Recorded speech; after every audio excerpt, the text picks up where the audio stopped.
Osiyo, it's how we say hello in Cherokee. I'm your host, Jen Lauren, here with my dogs Lottie and Dolly. Cherokee Nation citizens Christy and Puddin Davis noticed a problem in their community, a growing number of stray animals. Their organization, Kenwood Animal Rescue, helps these furry friends whether they need food, shelter, or even life-saving surgeries. While these Rez dogs may not have all four legs, they do have full hearts.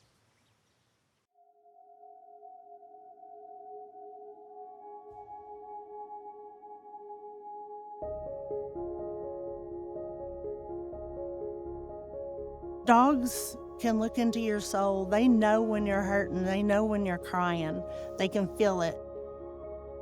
Cats, when they jump up on your lap and they're purring, that's when they're happy, and you can feel that vibration. Rez dogs, they're the ones that just, run around town. They're free. They do what they want. They're just dogs that everybody takes care of. They're community dogs. If we can drive through Kenwood without seeing a dog that's not starving, that would be awesome. Kenwood is a small community. Everybody calls it Kenwood Reservation. It's very rich in Cherokee tradition. Of course, there's a creek that goes through there. Everybody goes and swims in the creek in the summertime. Everybody going and getting crawdads.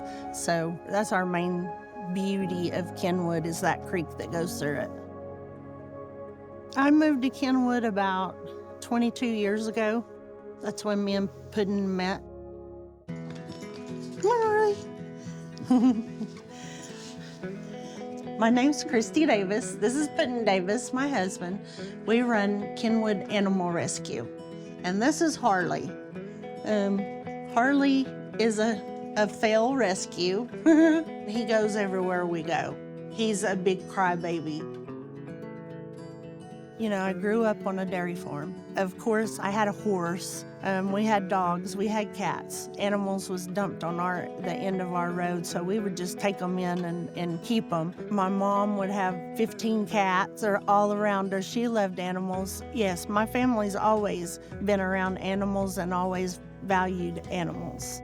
Puddin didn't like cats when we first got together. And being around me, being around my cats, the cats loved him. And they knew he didn't like cats, so they just flocked him. But now he's worse than me. Some people don't understand, some people don't get it until they have an animal, and then it becomes their child. I mean, Harley's my baby. Most of the time, these animals are family members to elders or whatever, Sometimes they can't feed them. Sometimes, they need help. So we step up and help them. I think it's in us as indigenous people, we learn it from our grandparents and our parents that if somebody needs something, you just go do it. Cats and dogs, we're their voice. They can't talk, so we have to be the voice for them. Kitty, kitty, kitty, kitty, kitty, kitty, kitty.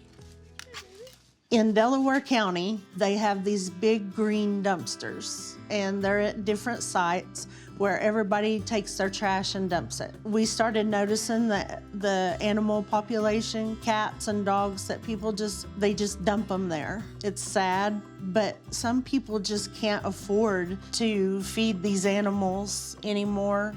We started feeding them. If we could catch them, we catch them and we rehome them. But if we can't catch them, then we feed them. And so that's kind of how it started.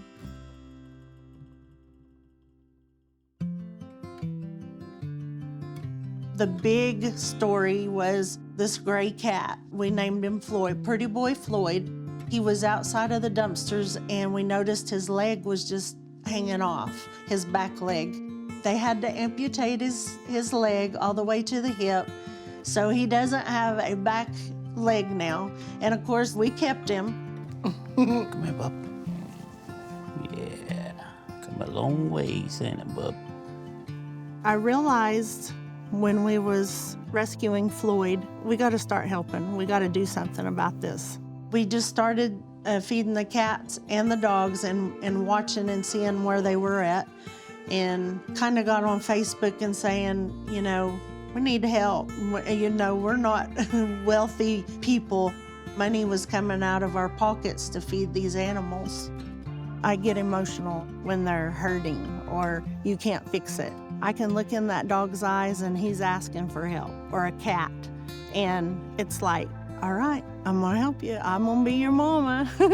Because as soon as we find one that, you know, needs help, I'm like digging through my medicine cabinet and trying to find whatever I can to help that animal. It's very expensive to spay and neuter animals these days. So they just reproduce and have more puppies and more puppies. We never planned on having a rescue, but it just went from having 1 pen to 2 pen to 12 pens, and they're constantly full. When we're lucky enough to get 1 or 2 out, there's 3 or 4 more just waiting to come. The Kenwood community, I mean, it's, I would say, low income. So it's hard for them to be able to afford to take care of their animals. That's where I would love to step in and say, hey, this is free. We need the free spay and neuter clinics, the free vaccination clinics. And that's what we're working towards, is trying to get a facility where we can do that. Sometimes we can't take in animals. That's the thing too. People get angry at us because I have to say no. But it's nothing against them, because I lay in bed at night thinking about, oh my gosh, that dog's out there in the rain, or that dog's out there in the snow, and it tugs at us. Spay and neuter your animal, because if you don't, then you're gonna have unwanted litters of puppies, and then that's where we come into play. What you doing, Kenwood? What you doing, Kenwood? Huh?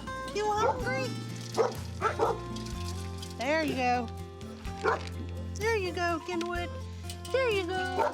Yeah. When we're long gone, I want people to know that we made a difference with animals. They're a living creature. They're not trash. They're not something people need to just throw away.